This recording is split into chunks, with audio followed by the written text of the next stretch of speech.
There are a lot of reasons why the loss last night is not a big deal for the Blue Jackets, but is there maybe one reason why the loss is a little bit of a big deal? We discuss on today's Locked On Blue Jackets.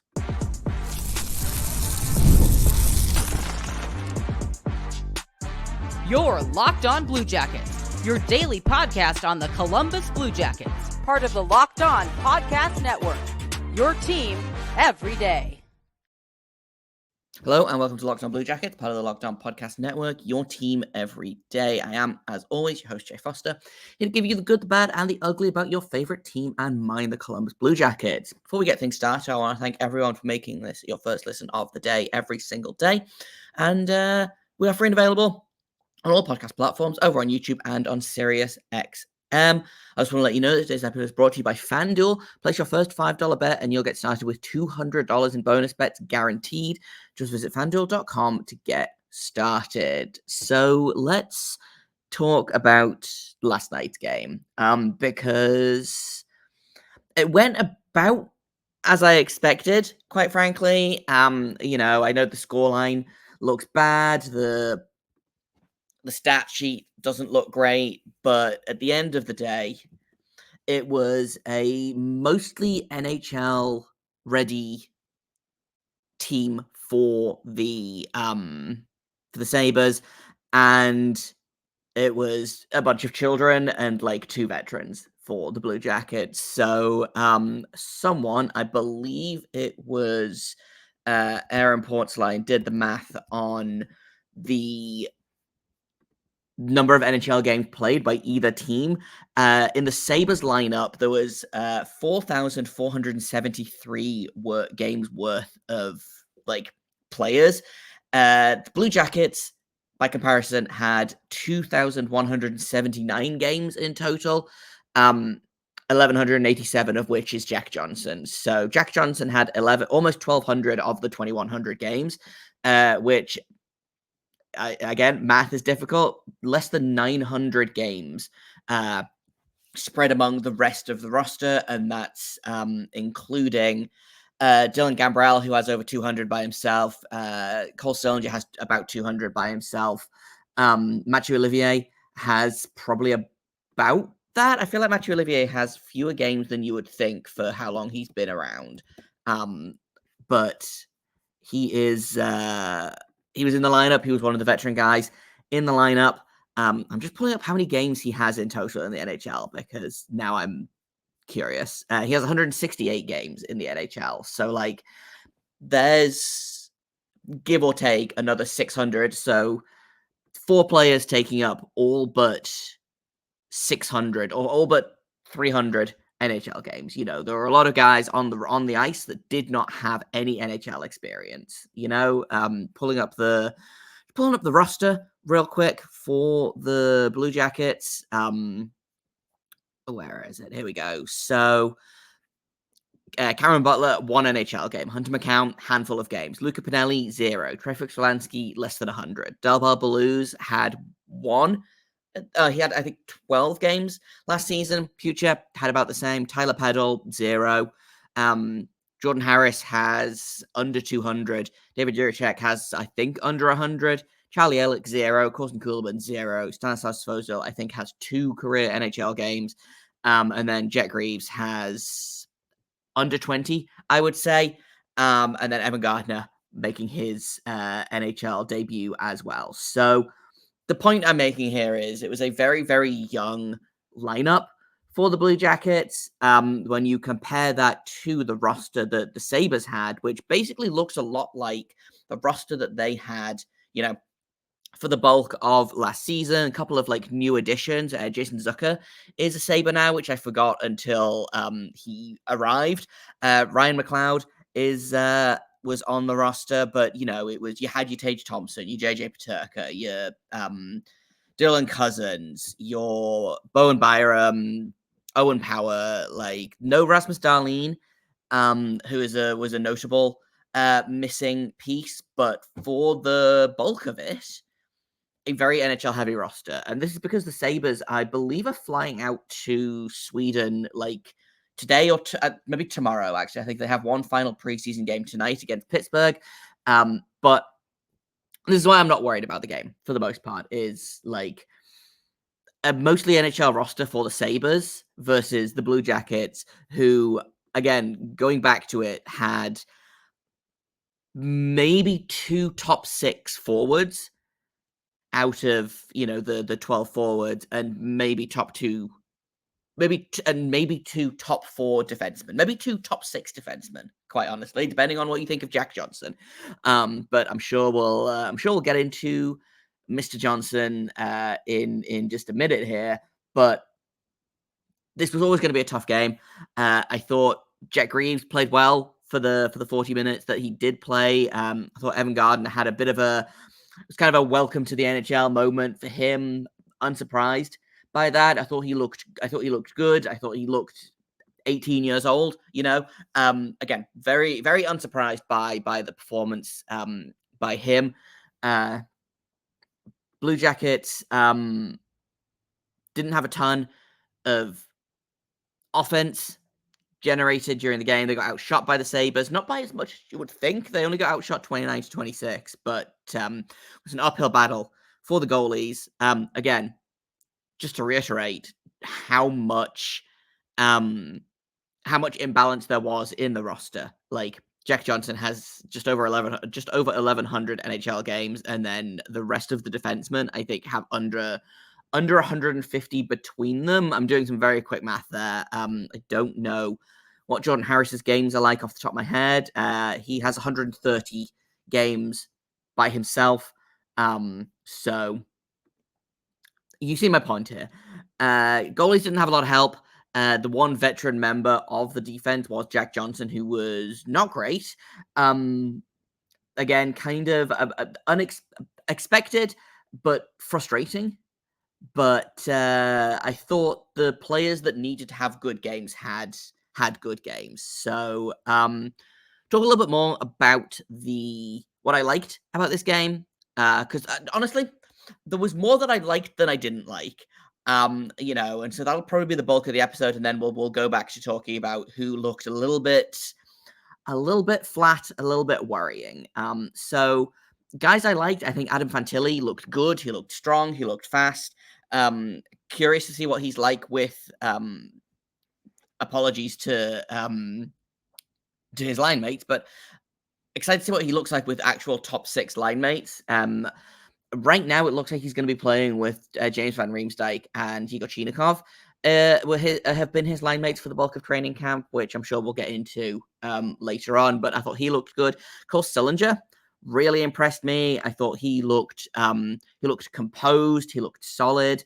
Again, struggling with line mates. I think he had Dylan Gambrell and Mathieu Olivier on his line. I imagine he'll probably see an uptick in line mate quality as the preseason goes on, as they get closer to the NHL. I think at the minute, his practice line is it is him with Voronkov and Kent Johnson, I think. So again, he'll see a big uptick in quality of line mates once training camp, as training camp progresses, as preseason progresses, etc. But I thought he looked good. Voronkov is just enormous. I thought he was a bit quiet.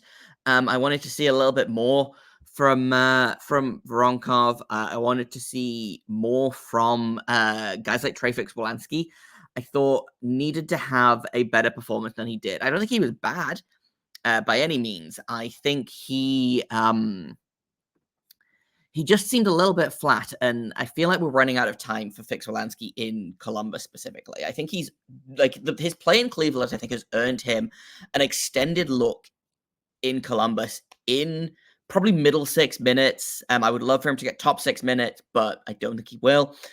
For him to get an extended look in the middle 6 for Columbus, because he played a bunch of time last season, but I don't ever think he really got his fair shakes in Columbus. He kind of was up and down. He got called up and then, would play a couple of games and would play, again, I'm just looking at his last 5 games.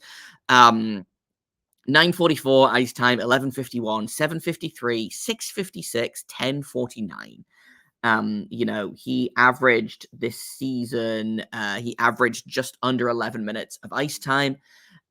which was less than last season, but more than the season before that. He's got 26 NHL games in total under his belt, 6 points. But he's been so good in Cleveland. I feel like the organization owes it to him to kind of really give him a look. That being said, the Blue Jackets have been vocal about wanting to bring in another forward.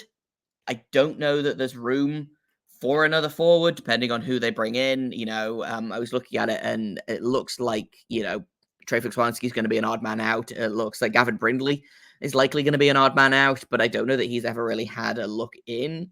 There's been some, we'll talk about that at some point, I'm sure, but it has surprised me that they haven't paired him and Fantilli up at any point. And it's early preseason. They are one game into preseason, and training camp opened on Wednesday. So it's been less than a week. I think they've had 5 practices, probably, where they're on the same ice. There's still time. I know Everson has talked about how he wants to try things. He wants to change things up. So we'll see. But it has surprised me that Brindley hasn't really had a look in on Fantilli's wing specifically. But that is not what we're talking about here. What I'm talking about here is, before I get distracted, is Trey Fix-Wolansky is running out of time to show Columbus what he has. His contract is up this year. I believe he's still an RFA at the end of it, but we've seen this offseason that Don Waddell is not precious about RFAs. He's not precious about Cleveland. I think Cleveland is still going to be a good team this year, but they lost a lot of veterans. 4 or 5 of the veteran players that were big pieces of this team went elsewhere. They had players that weren't qualified. Don Waddell is not precious about this team, I think, in the way that Kekalainen would have been, had he been able to make decisions like this this summer. So if Trey Fix-Wolansky does not kind of burst out this season, and whether that's, leads the AHL in scoring, or if it turns into, he gets NHL time and shows that he belongs on an NHL roster, I think it's probably going to be Trey Fix-Wolansky is going to go somewhere else, which sucks because I like him a lot. I think he's a good player. I think he has beat the odds. Like a 7th round player getting any NHL games is a victory. Great guy, always really fun to talk to, always has some fun stories to tell, but he's running out of time on this Columbus roster. So I was hoping that he would pop a little more than he did last night. Again, first preseason game against the mostly NHL roster, but with him being on Fantilli's wing, I would have hoped that we would have seen a little bit more from Fix-Wolansky. We're going to take a quick break. And then when we get back, I want to talk about who else looked good, because it will surprise no one that I want to talk about the defense. Actually, it might surprise some people, but I want to talk about Jordan Harris and his Blue Jackets debut, and how much I personally enjoyed it. So we're going to do that in just a second here on Locked On Blue Jackets. First, I've got to tell you about FanDuel, because the NFL season is well underway, and you can start the season with a big return on FanDuel, America's #1 sportsbook. When you get a hunch in the middle of the game, you can check out the latest stats, view live play-by-play, and so much more on the very same page where you can place your bets.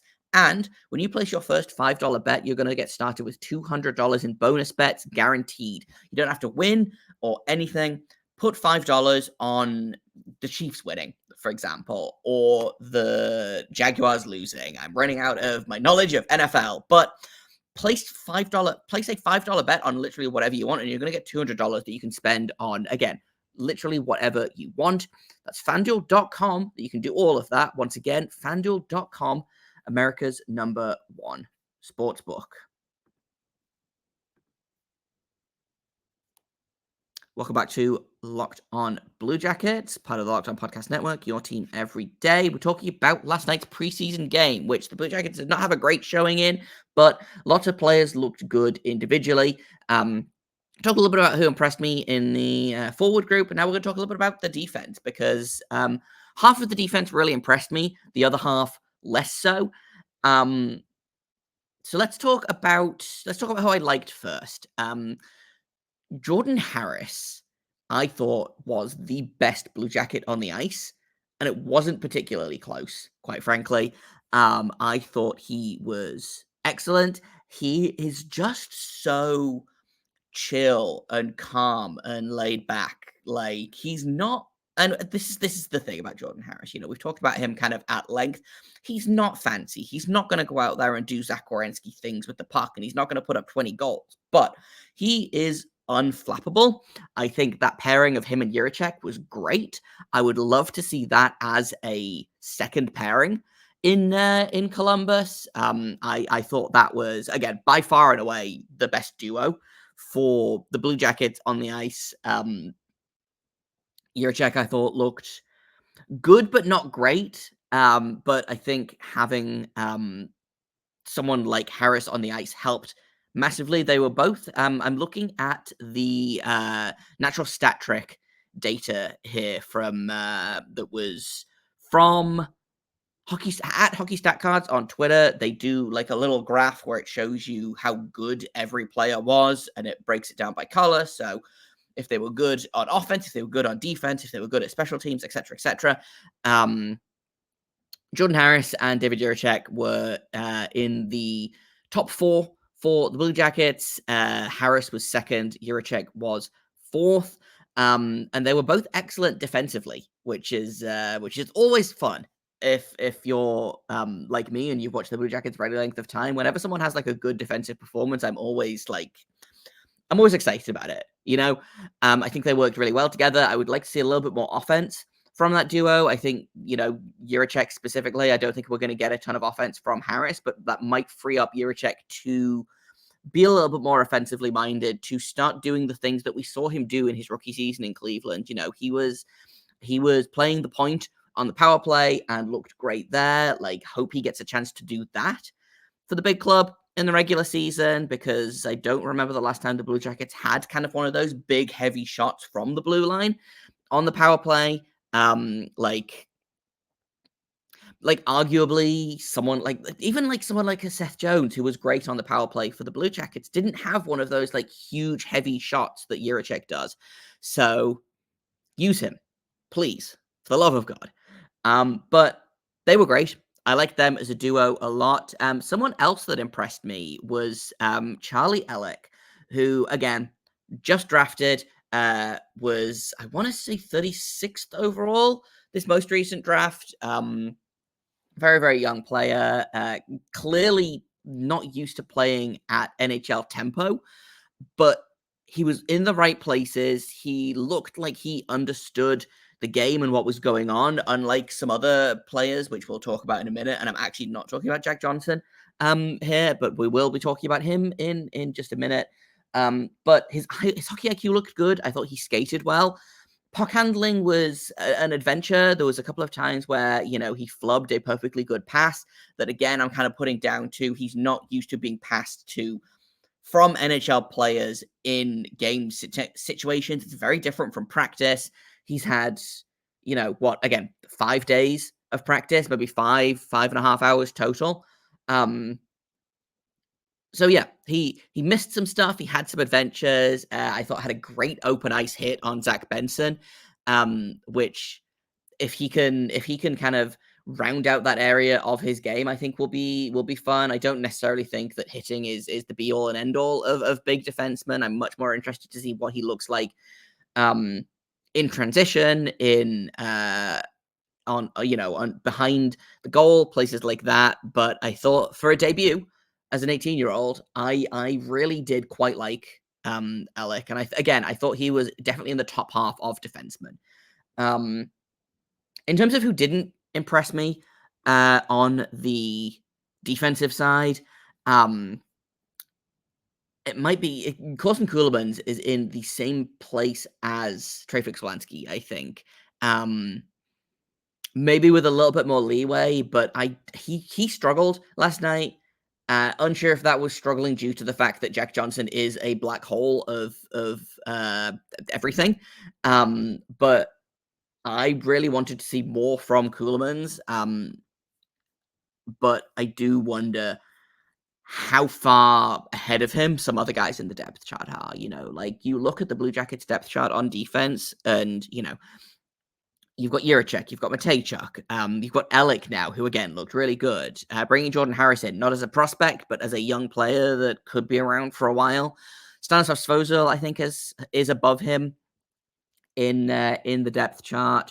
There's a lot of players that he has to pass, and I don't think he looked like he was doing much of anything, really. Again, it's tough to be the defense partner of Jack Johnson, who is struggling like he was last night. But it we'll see. I don't have the ice time of players in front of me, but maybe I'll look that up while we go to a break in a minute here. But I wanted more from Ceulemans. I thought Svozil was fine, but unexceptional. In terms of the forwards, like there was really. It was a struggle. Everyone apart from, I would say, Fantilli, Sillinger, maybe Voronkov was playing above their station, and it looked like it. I wanted more from, guys like Delbo Blues. I thought Peddle looked good, Tyler Peddle, but it's really hard to draw conclusions when it's, Tyler Peddle facing off against Tage Thompson, for example.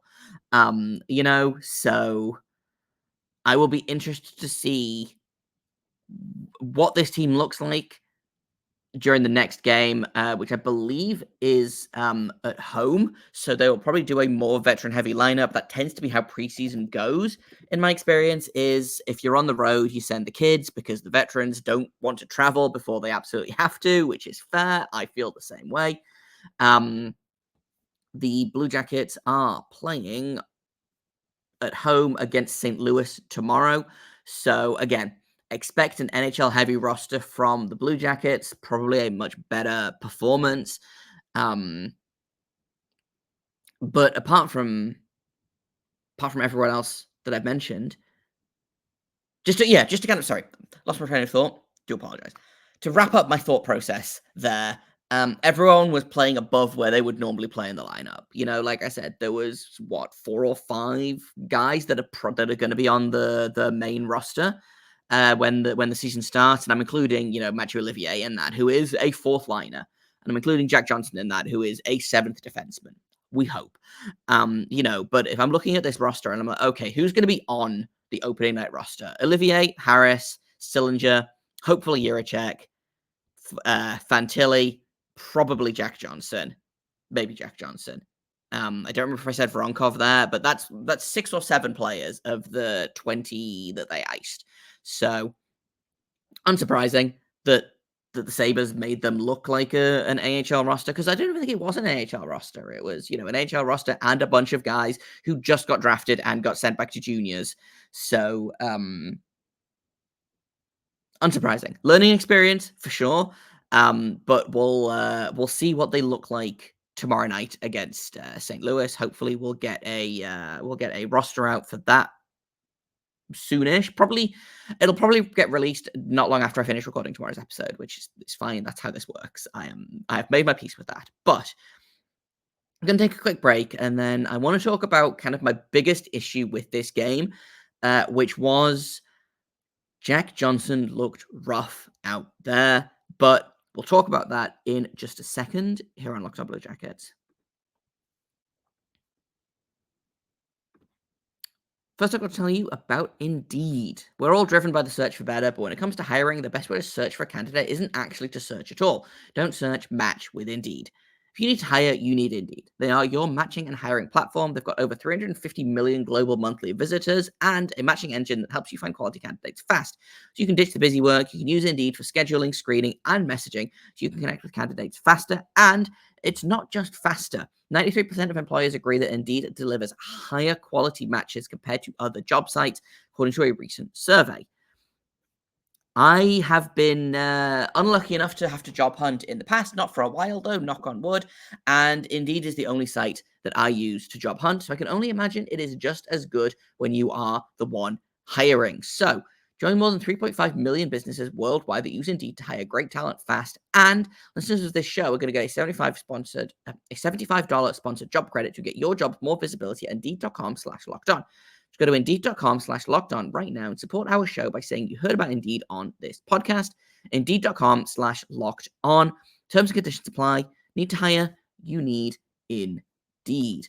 And I've also got to tell you about a brand new sponsor to the Locked On NHL network, and that is Prize Picks. They are America's #1 daily fantasy sports app. They've got over 5 million active members, and it's the easiest and most exciting way to play daily fantasy sports. All you have to do is pick more or less on 2 to 6 player stat projections and watch the winnings roll in. For example, one Caleb Williams passing yard gets you 1 win on Prize Picks every week in September. An automatic win every football weekend in September. You get 4 weeks of free W's. Don't miss this deal on Prize Picks because it's gone when September ends. And with as few as 4 correct picks, you can win up to 100 times your money. And if you are in a sport where, if you're in a state where sports gambling maybe isn't as legal as other places, including California, Texas, Georgia, you can play Prize Picks there as well, which is super fun. I haven't had a chance to look at Prize Picks a lot yet, but what the little I have seen is really fun, and it's so simple. Literally, all you do is you go in, you're like, right, is Austin Matthews going to get more or less than 2 goals in tonight's game? And if you guess more and he scores 3, you win. It's so easy. Like, I can't overstate how easy it is. So download the PrizePicks app today. Use code LOCKEDONNHL and get $50 instantly when you play $5. That's code LOCKEDONNHL on PrizePicks to get $50 instantly when you play $5. You don't even need to win to receive that bonus. It's guaranteed. Once again, that is code LOCKEDONNHL on the PrizePicks app and get $50 instantly when you play $5. PrizePicks, run your game. Welcome back to Locked On Blue Jackets. I'm going to talk about one last thing that it is a problem that I had with this game, and I was going to have alluded to it through this episode. I have done more than alluded to it. I have outright said it. Jack Johnson looked terrible. Again, was he playing too high in the lineup? Almost certainly. Like I said, I don't have the ice time in front of me right now. My guess is that he was probably playing top or second pairing minutes. I know that he was on the ice for a bunch of penalty kill time, which was always an adventure, and I do not miss that. But he just looked outmatched by basically everyone else on the ice. Like, he was the worst defenseman. He might be the worst player on either team. Like, he just looked atrocious, which does worry me a little bit because as of right now, there are some question marks in the Blue Jackets lineup. I think the defense is mostly set, but there's, 8 or 9 defensemen battling for 6 spots, and 4 of those are already locked up in Werenski, Severson, Provorov, Gabranson. Arguably, another spot is locked up in Harris. So there's 1 spot left for, Jiricek, Christensen, Matejchuk, or Johnson.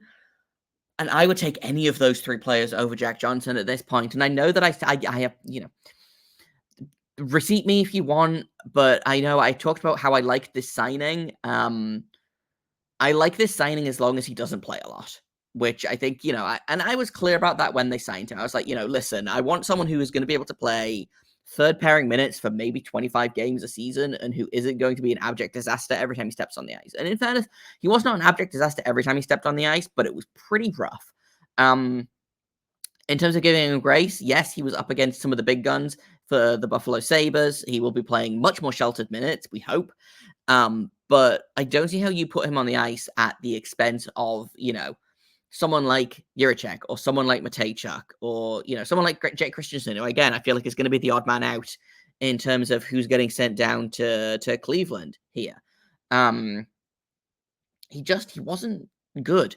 He was slow. He was making bad reads. He was directly responsible for at least 2 goals that I saw. Admittedly, I missed a couple of the goals because I was also paying attention to my big boy job as well as watching hockey. But man, I hope we don't see too much more of that. A, in the preseason, or B, in the regular season. So I guess we just have to kind of cross our fingers. In terms of kind of, again, his place in the lineup. I think I'm just going to pull up, I believe it was Jeff Svoboda had some line news for practice. Yes, here we go. So he was paired with Eric Gabranson with the NHL group. So it was Werenski, Severson, Provorov, Jiricek, Johnson, Gabranson, and then Christian Harris. I would flip Harris and Johnson like that. Frankly, I would also probably put Harris above Provorov at this point, and I don't know that Provorov-Gabranson is a pairing that we need to see right now, but I liked Harris-Jiricek a lot.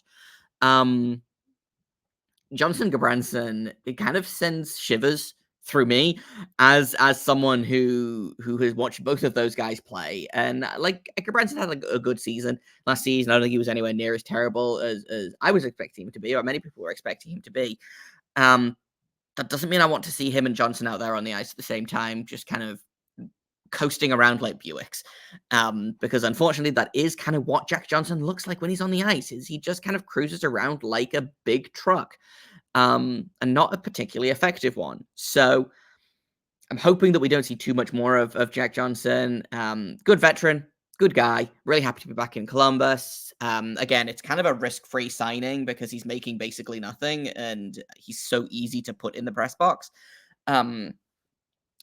When they start playing him over the kids, I think that is when we're going to start having a problem. Hopefully we won't see too much of that, but I remain wary of that. And I guess we'll see. Just to finish off, in terms of just a very, very quick news update. The Blue Jackets returned 3 players from camp to their junior teams. So Charlie Ehrlich, Evan Gardner, and Tyler Peddle have all been returned to their junior teams. No surprises there. They all played in last night's game. And again, I thought they all held themselves fairly well. So some unexpected cuts there. In terms of who might be like among the next guys to go, I suspect we'll start to see guys like Cameron Butler get sent down. I imagine Luca Pinelli will be traveling back to Ottawa pretty soon. You'll see guys like Pucha, Delbar Baluz get reassigned to Cleveland. I think they've released 7 of their 55 players now, I believe. They sent 2 guys back to juniors, and released 2 more from their ATOs. I don't remember who was where off the top of my head, but they're down 7 from their 55-player roster, which, again, doing math on the fly is so tough. There's 48 players left, so basically the full Blue Jackets roster and the full Cleveland roster, give or take.